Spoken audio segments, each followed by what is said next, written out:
Thank you for standing by. My name is Rebecca, and I will be your conference operator today. At this time, I would like to welcome everyone to the DTE Energy Q2 2025 earnings conference call. All lines have been placed on mute to prevent any background noise. After the speaker's remarks, there will be a question and answer session. If you would like to ask a question during this time, simply press star followed by the number one on your telephone keypad. If you would like to withdraw your question, press star one again. Thank you. I will now turn the call over to Matt Krupinski. Please begin. Thank you, and good morning, everyone. Before we get started, I'd like to remind you to read the Safe Harbor statement on page 2 of the presentation, including the reference to forward-looking statements. Our presentation also includes references to operating earnings, which is a non-GAAP financial measure. Please refer to the reconciliation of GAAP earnings to operating earnings provided in the appendix.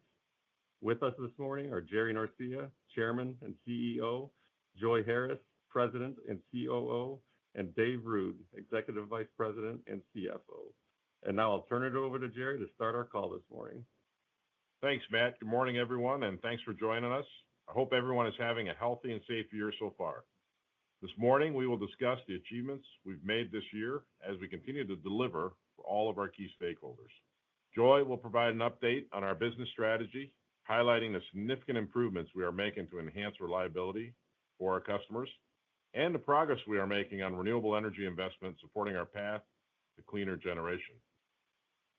Joi will also provide an update on data center opportunities that provide potential upside to the plan. And Dave will provide a financial update and wrap things up before we take your questions. So to start, I'm sure you're all aware that I will be turning over the CEO role to Joi Harris effective September 8th of this year. As I'm sure that you have seen over the last few years, we have been preparing for this structured transition for some time. I've worked with Joi for over 20 years, and I've been watching her to continue to deliver and really over-deliver in every role and challenge that she has taken on at DTE. And particularly in these last couple of years, where she has been serving as president and COO, she has just continued to excel in leading our company to be successful in all of our most critical areas.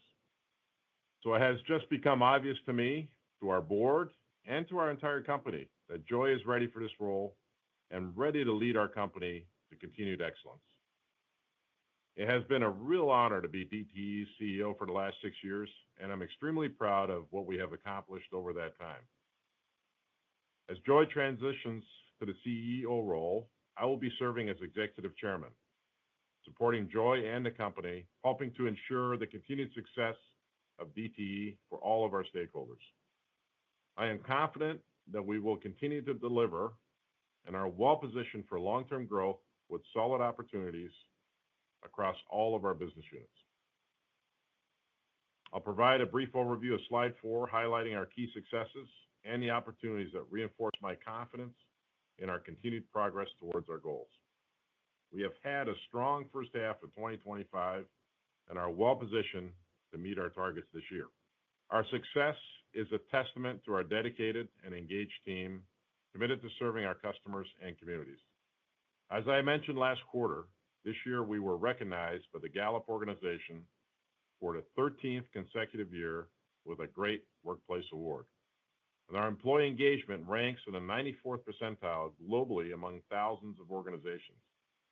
As I mentioned before, our high level of employee engagement is our secret sauce for continued success. We remain committed to making significant investments to enhance the grid and improve reliability for our customers. And we see that these investments and process improvements deliver results. We saw a nearly 70% improvement in reliability in 2024 when compared to 2023. And we continue to make progress in 2025 as we work towards our goal of reducing outages by 30% and the amount of time customers spend without power by 50% by 2029. We continue to successfully execute significant investments in cleaner generation for our customers, which will continue over the next 5 years and into the next decade, significantly increasing our solar and wind investments as well as battery storage. Joy will share more details on our renewable investment strategy to support both our voluntary program and Michigan's clean energy goals. Our 2025 operating EPS guidance is $7.09 to $7.23, and we remain well positioned to achieve the higher end of the range this year and continue to use additional favorability to extinguish backlogs that supports future years. Our long-term operating EPS growth rate remains at 6 to 8%, with 2025 original guidance as the basis for this growth. And with the 45Z production tax credits from our RNG projects coming into the plan this year, we have confidence we will reach the higher end of our targeted range 2025 through 2027. As I'm sure you are aware, the budget bill that passed recently did extend the RNG tax credits through 2029. This is definitely a positive for DTE. We plan to update our 5-year plan this fall, and we'll provide more detail at that time. I'll say at this time that this gives us even more confidence that we will be able to deliver on our targets over the next 5 years and beyond. So I'm feeling really positive about 2025 and the position we are in to continue to achieve long-term success. And as we have said, data center opportunities will provide upside to our current 5-year plan. We are in late-stage discussions with multiple data centers for significant new load, which Joy will provide more details on shortly.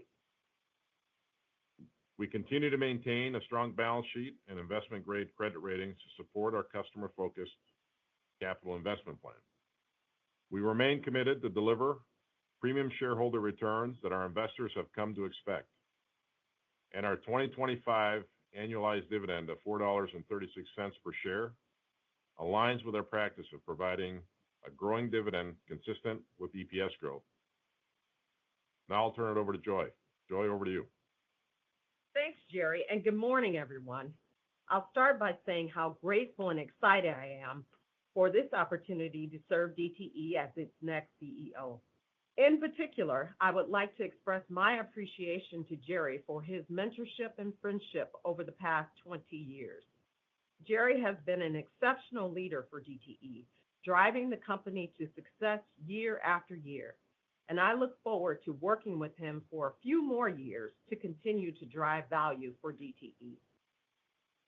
As I take on the role of CEO for DTE Energy, I want to emphasize that our core priorities, long-term vision, and strategic goals remain unchanged. We are committed to building on the strong foundation and momentum we've established over the years, and will continue to deliver exceptional results for our customers, communities, and investors.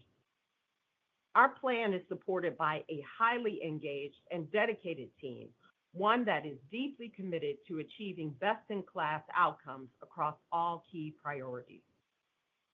It is this shared focus and collective energy that fuel our continued success. We continue to see strong growth in our utility operations, driven by customer-focused investments aimed at improving reliability and transitioning to cleaner energy.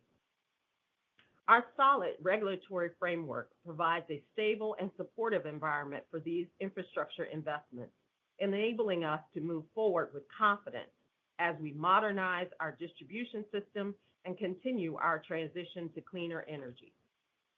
Beyond our core utility business, we see transparent, low-risk growth opportunities at DTE Vantage, providing diversification both in terms of earnings and geographic reach, while aligning with our broader strategic objectives. We have a strong project development pipeline in place at DTE Vantage, with multiple custom energy solutions projects underway, including a project with Ford Motor Company, which is expected to come online in 2026, and a project to build and operate a 42-megawatt combined heat and power project for a large industrial customer, which is expected to begin construction later this year. These projects are supported by long-term fixed-fee contracts, providing solid low-risk growth opportunities in this space. So overall, we have a robust 5-year plan in place anchored by $30 billion of customer-focused capital investments over the next 5 years, with more than 90% of that investment directed towards strengthening and modernizing our utility operations. Additionally, we are well positioned to meet the potential surge in demand from data centers. This represents significant upside to our plan, offering opportunities for additional investments in new generation capacity while supporting our commitment to customer affordability. I am confident in our direction, energized by our team, and excited about the opportunities ahead. And as we continue to deliver sustainable long-term value for all of our stakeholders. Let me move to slide 6 to highlight progress we are making to improve reliability. Our investments in our grid and the process improvements we are making are driving improved reliability for our customers with a continued emphasis on maintaining affordability. In the first half of the year, we made significant progress in strengthening the grid. We installed more than 220 smart grid devices to help reduce outage durations and improve response time, and conducted over 230 miles of pole top maintenance, upgrading and replacing over 1,500 utility poles, enhancing system resilience. We also continued the replacement of the aging 4.8 kV system, a key step in modernizing our network, and trimmed over 3,300 miles of trees as part of our ongoing vegetation management program to prevent outages. Our system was put to the test at the end of June with a record-breaking 4-day heat wave, followed by a powerful storm that swept through our service territory with winds reaching nearly 60 miles per hour, impacting over 55,000 customers. During the heat wave, our generation fleet performed exceptionally well, meeting high customer demand with reliability and resilience. And our storm response was very effective, restoring power to 95% of affected customers within 24 hours and nearly 100% within 48 hours. I am grateful for the dedication of our teams, including line workers, contractors, dispatchers, and everyone involved in this restoration effort. Their hard work through all of this highlights the critical importance of what we do and demonstrates the incredible results we can achieve when we work together. As I mentioned, we benefit from a constructive regulatory environment here in Michigan, supportive of the investments we need to make on behalf of our customers. We continue to work collaboratively with our regulators to affordably execute our distribution investments for our customers. Our DTE electric rate case filing supports our current 5-year plan of $10 billion in grid investments, including a request for $1 billion of distribution spend to be included in our infrastructure recovery mechanism by 2029. These investments to improve reliability are also supported by the recent MPSC electric distribution audit. Lastly, we expect to file a DTE gas rate case later this year that will be focused on continued infrastructure investment and reliability improvements while maintaining affordability for our customers. Let me move to slide 7 to provide an update on our renewable investments and data center opportunities. We have plans for significant investments in cleaner generation over the next 5 years and into the next decade, and these investments are supported by the recent settlement of our 2024 Renewable Energy Plan filing, our long-term integrated resource plan, and Michigan's Clean Energy Plan. The progress we are making on these investments has allowed us to safe harbor investment tax credits for these renewable projects into 2029, with the IRA provisions continuing to support our ability to execute these investments affordably for our customers. Currently, we have 2,500 megawatts of renewable generation in service and are building roughly 900 megawatts of renewables per year on average over the next 5 years. Solid land positions combined with our ability to successfully move these projects through the interconnection and permitting processes puts us in a great position to execute our transition to cleaner energy. We also continue to make great progress with data centers. We are in advanced discussions with multiple hyperscalers for over 3 gigawatts of new load and are having ongoing discussions with multiple other data center operators for an additional 4 gigawatts. Customers currently in advanced discussions have secured land positions, established clear zoning pathways, and have earned the backing of local communities. And the remaining 4 gigawatts in the pipeline either have confirmed access to land or are nearing finalization of land agreements. The near-term data center load ramps up to 3 gigawatts will be met through a combination of existing generation capacity and new energy storage solutions. And longer term, additional data center loads will require incremental investments in new base load generation. Energy storage needs will be aligned directly with data center load ramps on a one-to-one basis in the near term, driving incremental investments, which is not included in our current 5-year capital plan. And as we have mentioned, we continue to target closing our first large data center deal by the end of this year, which we expect will ramp to at least 1 gigawatt of new load. In addition to the growth these data centers could generate, they will also enhance affordability for existing customers. And as we have said, these data center opportunities are all upside to our current 5-year plan. And with that, I'll turn it over to Dave to give you a financial update. Thanks, Joy. And good morning, everyone. Let me start on slide 8 to review our second quarter financial results. Operating earnings for the quarter were $283 million. This translates into $1.36 per share. You can find a detailed breakdown of EPS by segment, including our reconciliation to GAAP reported earnings in the appendix. We'll start the review at the top of the page with our utilities. DTE Electric earnings were $318 million for the quarter. Earnings were $39 million higher than the second quarter of 2024. The main drivers of the variance were rate implementation and timing of taxes, partially offset by higher O&M and rate-based costs and warmer weather last year. On the timing of taxes, I mentioned this was fairly significant in the first quarter at negative $67 million relative to 2024. This is related to investment tax credits on 2 solar projects that went into service in the first quarter. This timing was known and built into our plan and reverses during the balance of the year, with $37 million reversing in the second quarter.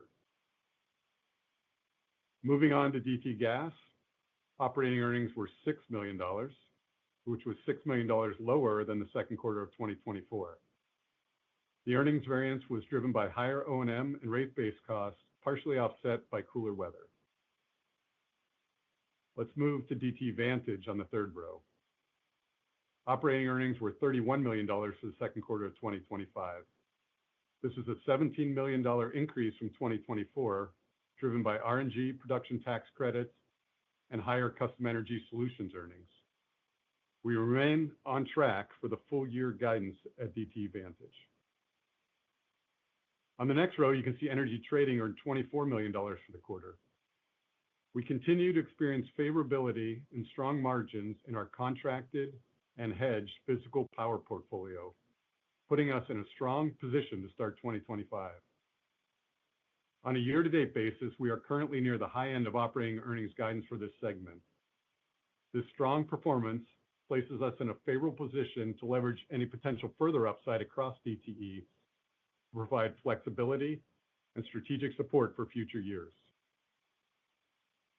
Finally, corporate and other was unfavorable by $56 million quarter over quarter, due primarily to the timing of taxes as well as higher interest expense. As with DTE Electric, this tax timing will reverse during the year, and we expect to end the year in the guidance range in this segment. Overall, DTE earned $1.36 per share in the second quarter of 2025, which positions us well to achieve the high end of our guidance range in 2025. Let me wrap up on slide 9, and then we'll open the line for questions. Our team remains committed to deliver for all of our stakeholders. We are positioned to achieve the high end of our operating EPS guidance this year and continue to use favorability to eliminate backlogs that will help future years. Our 5-year capital investment plan of $30 billion supports our customer-focused reliability investments and our cleaner generation investments. Emerging data center opportunities provide potential upside to this 5-year capital investment and EPS growth plan. DTE continues to be well-positioned to deliver the premium total shareholder returns that our investors have come to expect, with a strong balance sheet that supports our future capital investment plan with modest equity issuances of $0 to $100 million over the next 3 years. We remain confident in our long-term operating EPS growth rate target of 6 to 8% through 2029, with RNG tax credits providing additional confidence we will reach the high end of our targeted range through 2027. As Jerry mentioned, the extension of these tax credits through 2029 are positive for DTE, giving us greater confidence in our 5-year plan, which we will be updating this fall. With that, I thank you for joining us today, and we can open the line for questions. At this time, if you would like to ask a question, press star, then the number 1 on your telephone keypad. We'll pause for just a moment to compile the Q&A roster. Your first question comes from the line of Nicholas Campanella with Barclays. Hey, good morning. Thanks for taking my questions. Hope everyone's doing well. And congrats on all the announcements.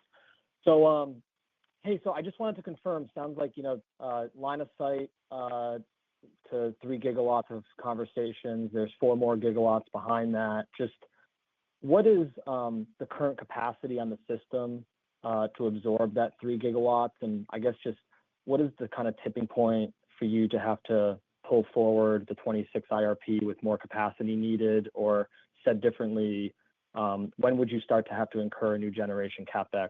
How many gigawatts? Thank you. Hey, Nick. Thanks for the question. And what an exciting time that we're talking about load growth. That's really an important piece of discussions we're having internally with data center providers, and those conversations are going quite well. So let me just recap. Early on, we announced 2.1 gigawatts frame agreements with data center providers, and we're seeing a lot of interest in Michigan because we have excess capacity. So that's drawn data center providers to the state, and of course, we now have the sales and use tax exemption, so that further increases their interest. What we're seeing now is a lot of activation on the part of hyperscalers. So we've been very conservative about building out our pipeline and allowing people to enter our pipeline, companies to enter our pipeline. They have to have land positions or line of sight to a land position and a pathway to zoning and permitting that's required for them to build. And so based on just recent intensity on the part of hyperscalers, we're seeing them make pretty nice inroads on securing land positions and making their way to permitting requirements. And they're also garnering the support of the local communities, and that goes a long way in advancing them through our pipeline. So now we see what was co-locators kind of moving toward the back of the pipeline and hyperscalers consuming at least the upper portion of our pipeline and positioning themselves to sign energy service agreements along with storage agreements. And we're exchanging paper right now, and that paper has a little bit of red ink on it, and that's all good progress. So we're in active negotiations with large hyperscalers, and we're continuing conversations with those co-locators. As we understand their load ramps, we're going to use our existing D11 rates or our existing industrial rate to serve that load along with storage. And the way you can think about it is near-term load ramps would require us to begin construction of storage assets in 2026 and beyond. There is some urgency on the part of the data center providers to begin the construction of their facilities by 2028 so that they can take advantage of the sales and use tax. So with that said, we have to get ahead of them in building out those storage assets. this load ramp, all the load ramps that we are getting a better understanding of and will finalize once we finalize the deals, will be incorporated in our IRP next year. So the idea here is to serve the load with existing capacity. We have up to a gigawatt, and there are certain periods within the planning year where we're a little short. I call it marginally short, that will meet the need by way of storage. So it will bridge the gap near term. As we progress through their load ramps, we'll get to a point where we have to build out more dispatchable resources, larger dispatchable resources, but that'll get all flushed out in our IRP next year. So we don't intend to pull forward the IRP. What we intend to do is serve the load near term with our existing riders and tariffs, and then move toward building out larger assets based on the results of the IRP. Thanks a lot. That's really clear. So I guess just to wrap that all up, I mean, thinking about the context of the long-term CAGR, load is a tailwind. It seems like some CapEx and storage is coming into the plan as soon as 2026. You just got the extension of RNG. I know you've had that communication that you're at the high end or above the EPS CAGR in 26 and 27. Just how are you kind of thinking about it beyond that through 2029? Yeah, so where we are right now is, of course, the RNG tax credits give us flexibility in our plan, and it was a really positive move to see that get extended. So that gives us additional flexibility, and it gives us confidence that we can hit that high end. And so as our plan unfolds and we're intending to update our plan toward the end of this year, and likely in the third quarter call or at EEI, we'll offer up what our plan looks like for CapEx and also our growth rate. But we don't intend to go beyond the 68. This just gives us confidence that we can hit that higher end. Thank you so much. Your next question comes from the line of David Arcario with Morgan Stanley. Oh, hey, good morning. Thanks so much. And congratulations, Joy. Congratulations, Jerry. Morning. I was wondering, maybe on the back of the OBBB, could you just frame any impacts on the renewable plans, any risk that you see from the executive order and continued uncertainty there? Yeah, thanks, David. And the final bill, the reconciliation bill, really supports our 5-year plan. And what we've been able to do is safe harbor our renewable investments through into 2029. And this is all positive news for our customers. Just as a reminder, we have to build these assets. It is required under the law, and we also have a very popular and successful voluntary renewable program. So we're going to build these renewable assets regardless. And what the IRA did is make it more affordable for customers. That said, what we've done based on us, just being in a position to activate very quickly, we've been able to safe harbor those investment tax credits for our customers through 2029. Additionally, the battery storage projects will continue to qualify for the investment tax credits through 2036, which is also supportive of our plan and puts us in a really good position with the build out we intend to do for data centers. Transferability was maintained. So that's another key element that we view as very positive. So we feel really confident in what our plan entails today. And also, we feel really good about where we're sitting with RNG tax credits as well. The added year is an added benefit. And as I mentioned before, that gives us more flexibility and allows us to have more confidence around hitting the high end. In terms of some of the executive orders, the safe harboring we've already done really insulates us from any exposure to FIAC. And so I feel like we've got solid plans in place that remain in place through the duration of our 5-year plan. And we still have a little bit of opportunity because we have to begin construction by the end of this year. So that gives us a little more flexibility. If there's any additional tax credits that we want to secure, we may be able to do that. But all in all, I think the final bill supports our plan, and we've been able to activate to insulate ourselves from any exposure hereafter. Great. That's really helpful color. Thanks for that. And then maybe just to look at earnings performance so far this year, I think Dave, you'd mentioned just where do you stand in terms of how much flex you have here to absorb any volatility, maybe in weather for the rest of 2025, and where do you stand in terms of now looking ahead to 2026 and pulling forward against some strength in earnings this year?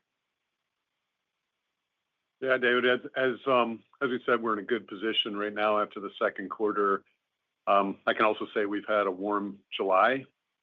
And so we are looking for those opportunities where we can to, ensure we're going to have a great year in 25, but then look for those investment opportunities that can help us in future years too. So we're feeling positive on the year and our ability to hit the upper end and continue to help future years.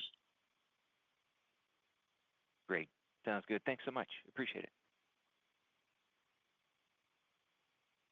Your next question comes from the line of Jeremy Tonet with J.P. Morgan. Hey, good morning. This is actually Aiden Kelly on for Jeremy. Hey, Aiden. Hey, Aiden. How are you? Yeah, just wanted to hone in on the data center front again.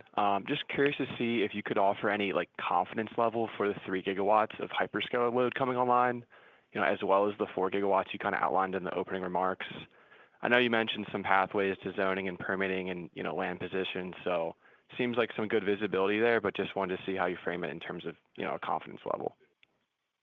Yeah, so our goal is to get at least 1 gigawatt signed before the end of the year, and we're making great progress toward that goal. We're in active discussions. I can tell you that I've had personal interaction with the principals at some of the data center providers. These are hyperscalers, large companies that are looking to land here in Michigan. And we've got meetings set up yet this week to talk to additional providers. So we're feeling really good about the progress that we're making and the fact that we're exchanging terms. We're getting feedback on what works for them, certainly, and we've got some flexibility to meet their needs. I think we will have a lot more to say on the third quarter call and by the end of the year, but certainly things are progressing in the right fashion, and we feel really good about the progress and are feeling fairly confident that we'll get something done before the end of the year. Understood.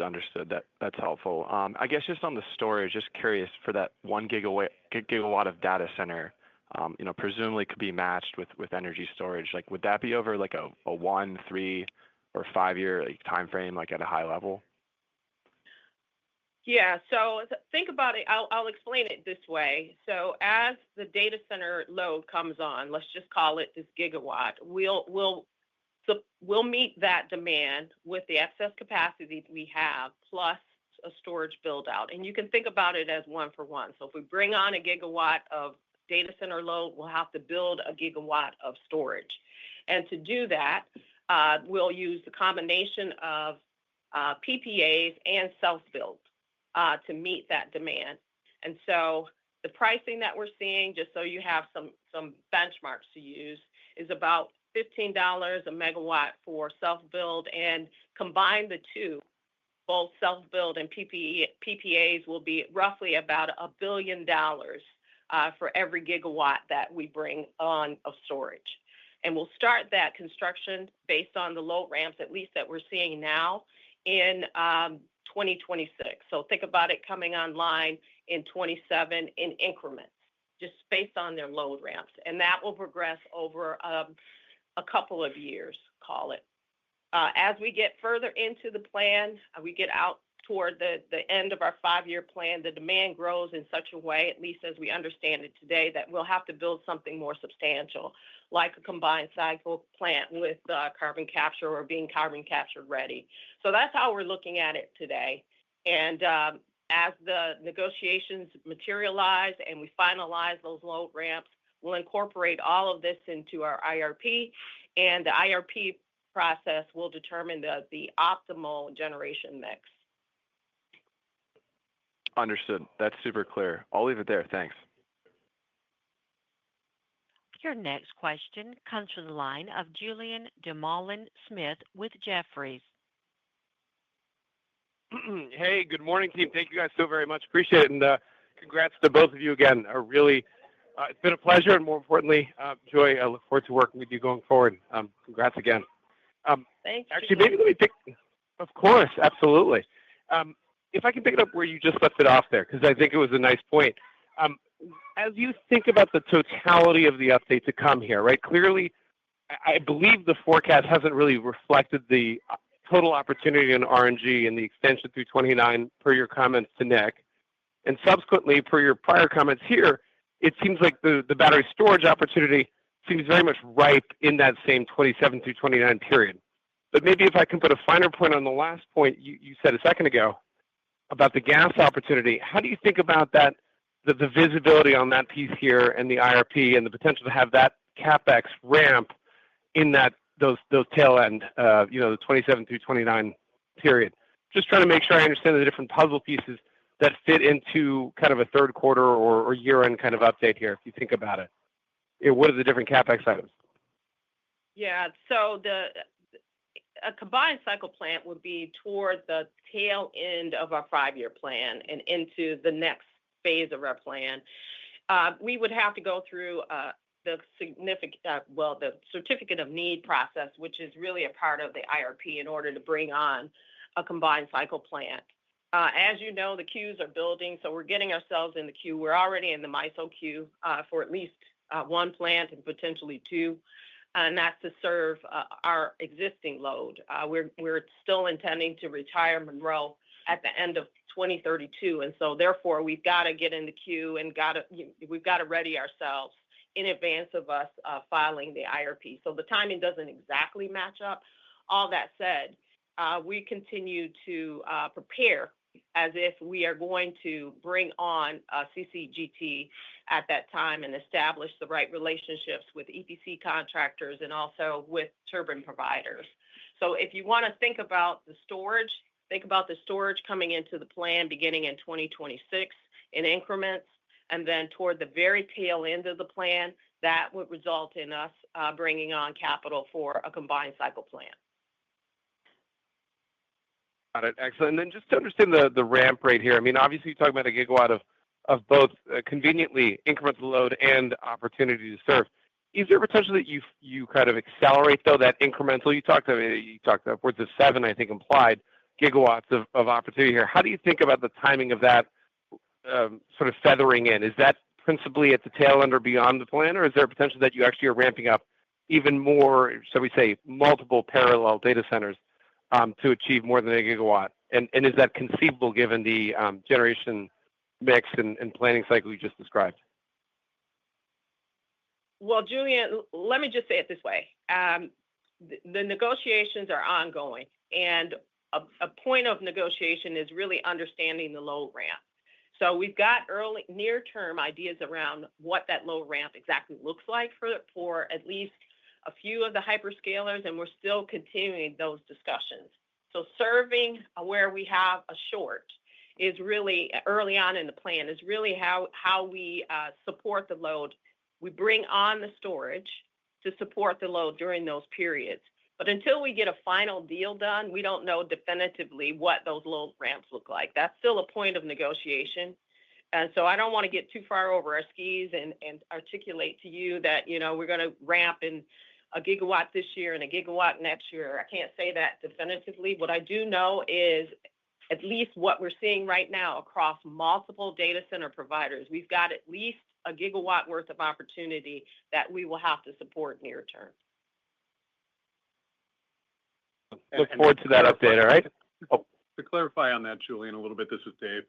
Yeah, with the additional storage, it gives us a little more of the excess generation that we've been talking about. So we're able to use that storage to reach some of those capacity positions. And so we do have more than a gigawatt of availability as we bring the storage on to support that. Yeah, it's 1 for 1. So a gigawatt of storage gives you essentially makes 1 gigawatt almost 2 gigawatts.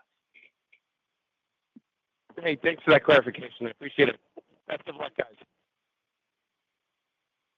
Your next question comes from the line of Andrew Weasel with Scotiabank. Hey, good morning, everyone.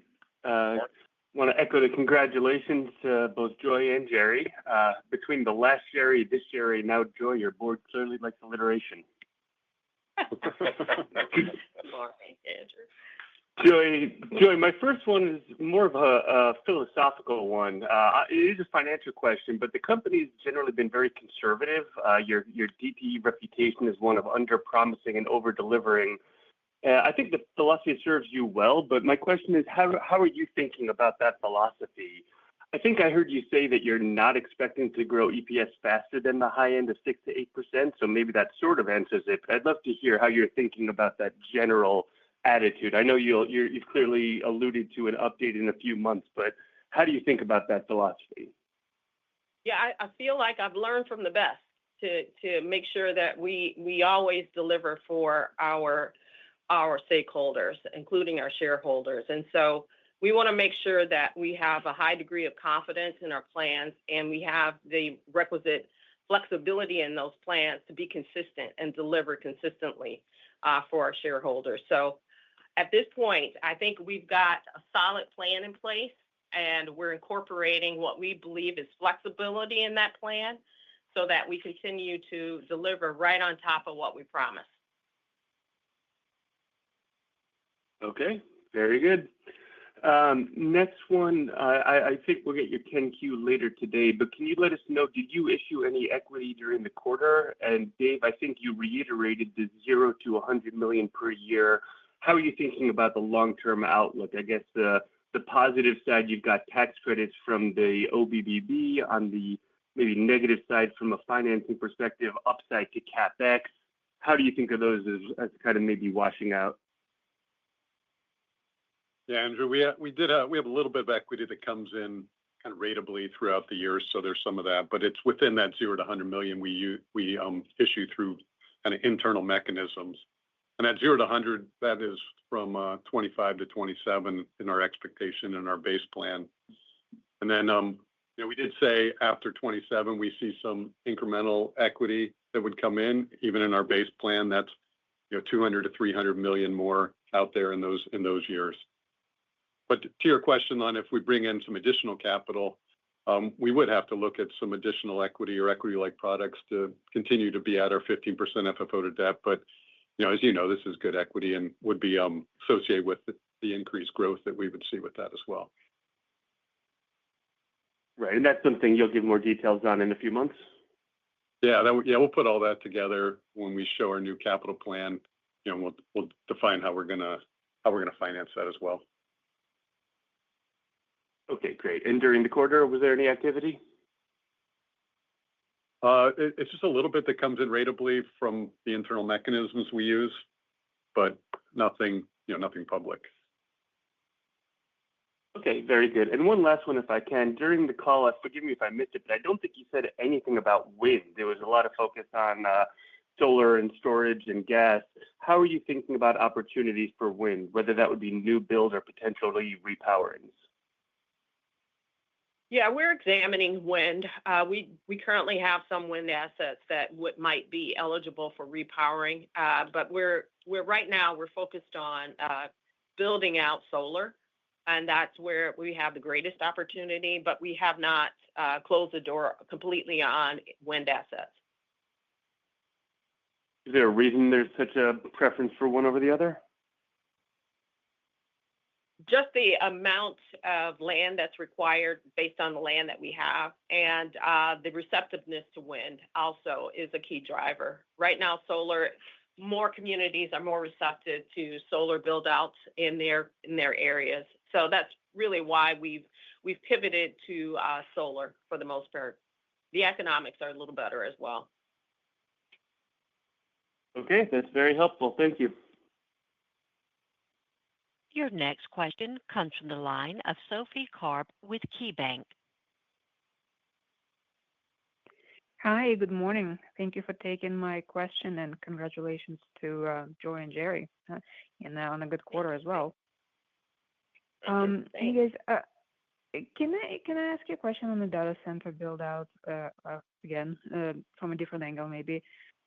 Is there a way for us to think about how much of a revenue increase is displaced by the addition of data center customers? The industry keeps talking about savings that can be accrued to retail customers.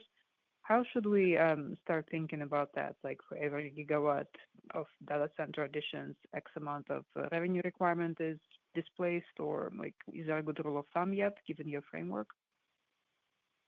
Well, I'll put it to you this way. Just based on what we announced previously, the 2.1 gigawatts, I believe that increases the load over that 5-year time horizon by about 40%. So you can think of that as headroom on rate growth for existing customers. So effectively, we could take that kind of net out the cost of investment that's needed to serve those additions, and that would be cost savings to customers. Yeah, actually, for the initial that we bring on, there's not much additional capital investment we have to bring on.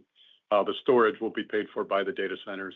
And really, you get the advantage because these data centers operate at like a 90% load factor, and our system is about a 50% load factor. So it really provides a lot of affordability just by using our base industrial rate, provides a lot of affordability for our base customers. Got it. This is very helpful. Thank you. And then any color you could share on how the electric rate case is going? Yeah, Sophie, we're still in audit and discovery, and we're getting about the amount of questions that we would anticipate given the size and scale of the case and the fact that we're looking to expand the IRM and grow it to $1 billion over the next couple of years. So the line of questioning is, as you would think, it's all around system reliability and what we've been able to deliver and how our plans align with the Liberty audit, which we feel we're in a really good position to answer those questions and provide compelling testimony. We will hear back from interveners and staff next month. So we'll get staff and intervener testimony on August 22nd, and that'll be our first indication as to whether or not we're completely aligned with staff or there's still some explanation that's required. And likewise, we'll understand what interveners think of our plan and how we can engage them in discussions to potentially pursue a settlement. But that's where we stand right now. The PFD is expected in December, kind of mid-December, and then we'll get a final order in February. Got it. Thank you. This is all for me. I appreciate the answers. Your next question comes from the line of Anthony Crowdell with Mizuho Securities. Hey, good morning, Joy. Good morning, Jerry. Congrats to both of you. Morning. Thank you. Hey, just one quick question. I'm wondering, Joy, it's very early in your tenure, but any legislative or regulatory goals or processes you're hoping to accomplish early on in your tenure or that you're putting on your to-do list of maybe, whether it's a decoupling mechanism or something to the legislature that you're focused on right now? Yeah. Right now, Anthony, we are focused very heavily on the IRM. That is proven. We've used the IRM in the gas business for a number of years now, and that's delivered the value for the customers, and it's also helped keep us out of regulatory proceedings for multiple years. And so our focus is growing the electric IRM, and we've included that in the case. And that's the biggest thing for us right now on the regulatory front. And we think we've laid a good foundation for that, and the Liberty audit supports it. So that's where I'm going to focus my attention. And as we see testimony from the staff and interveners, we'll make sure that they understand the benefits of expansion of the IRM going forward. Great. And then if I could just take another crack, maybe an earlier question, you were very clear on the 6 to 8%, earnings growth rate. You seem like your intention to stay there. But are you including, if you do get some of the large load customers, the data centers, I mean, it, maybe I'm just splitting hairs here, but is there the ability to rebase higher or something, or even with the potential, that long pipeline you have, you still to see yourself at the 6 to 8%? And I know that's going really forward, and I know that you haven't, a lot of it's still the nearing formalization of agreement, but just, I guess, how rigid is that 6 to 8, even if you get this 7 gigawatts on? Yeah. So I would say that the 5-year plan that we laid out, we intend to stay in that 6 to 8%. Beyond that, there's a lot that can happen that we've got to reconcile. And it's too early for us to say definitively what we might look like beyond our 5-year plan. So as we have always done, we will look to continue to deliver value for all of our stakeholders and to minimize any kind of risks that we see in our plan and use the flexibility to deliver smooth and reliable results going forward. Great. Thanks for taking my questions. Yeah, just to add to that, I think Joy hit it head on. As we roll up the new plan, I think we'll provide new guidance. We don't want to do this piecemeal. So as all of this comes together and continues to come together, we'll reevaluate where we're at. Thanks again, Jerry. Glad you stepped up there. We weren't sure if you were just already, on the golf course. Well, I'm here, That's Anthony. Big. Uh-oh, we lost you, Anthony. We lost you.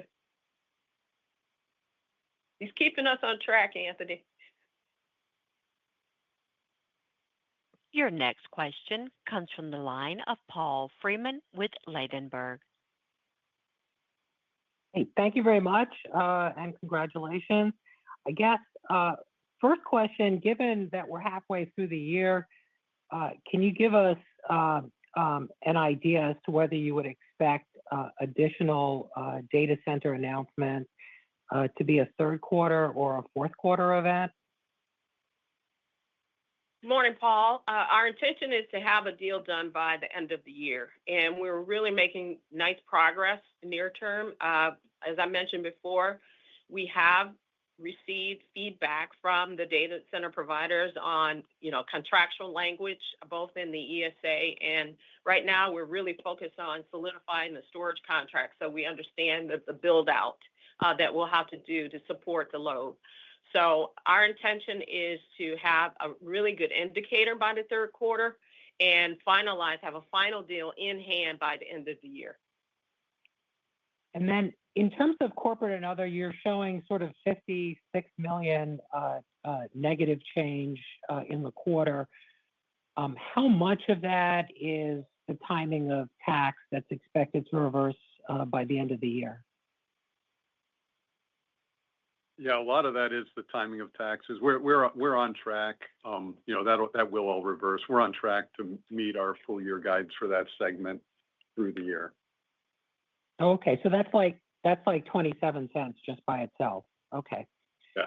And then last question for me, when the Treasury guidelines come out later in August, what are you expecting with respect to how they look at the definition of safe harbor? Yeah. So the way that we've been looking at this is, the begin construction and safe harbor language has existed in this form in the Treasury guidance for over a decade, and we've relied on that for years. So in terms of what we anticipate, we don't necessarily anticipate there being a reversal of those guidelines, but what we've done is insulated ourselves based on our understanding of what it means today, and we made our purchases and secured our safe harbor assets well in advance of the law being promulgated. So we feel good about our position. We started in 2024, and right before the law passed, we were able to safe harbor additional renewable assets at that time. And then, excuse me, one last one. When you rebase, if you remain within the 6 to 8, could any particular year be above sort of the 8% that you're currently at the high end? Like we said already, Paul, I think we'll roll that up in the fall or at EEI, and we'll give you a better view and what we plan to do. At this point, everything is based off the guidance, original 2024 guidance growth rate in our current 5-year plan. So we'll give you a lot more insight on that at EEI or third quarter. I appreciate it. Thank you so much. Thank you. Ladies and gentlemen, there are no further questions. I will now turn the call back over to Jerry Norcia for closing remarks. Well, thank you, everyone, for joining us today. You can see that, DTE is firing on all cylinders. I'm really proud of the accomplishments that the team has made so far this year, especially in the areas of, we've got this really high levels of employee engagement, as I mentioned, which is our secret sauce. The grid's operating extremely well, and all the investments, as Joy loves to say, is investments are working and they're making a fundamental difference. I also want to congratulate our power plant operators and leaders who really ran through a heat wave here flawlessly. And at Fermi, our nuclear plant specifically, we've been recognized by the industry as one of the best-in-class plants from an operating excellence perspective. And of course, our gas team has knocked it out of the park and weathered nice colder than normal weather, and that's working well. And financially, we're going to hit our high end of guidance, and we're building favorability, but we're going to use that, extinguish backlogs, and prepare ourselves for 2026 and beyond. So I'll just close by saying it's been a true honor to serve you and as DTE CEO. Joy is an exceptional leader who will continue to execute the DTE strategic plans with excellence, and that's her specialty, is operating excellence, and that's what we need. I look forward to staying connected with you in my role as executive chairman over the next few years, and DTE is in great hands with Joy, and she'll drive success for this company. So have a great morning, stay healthy, and stay safe.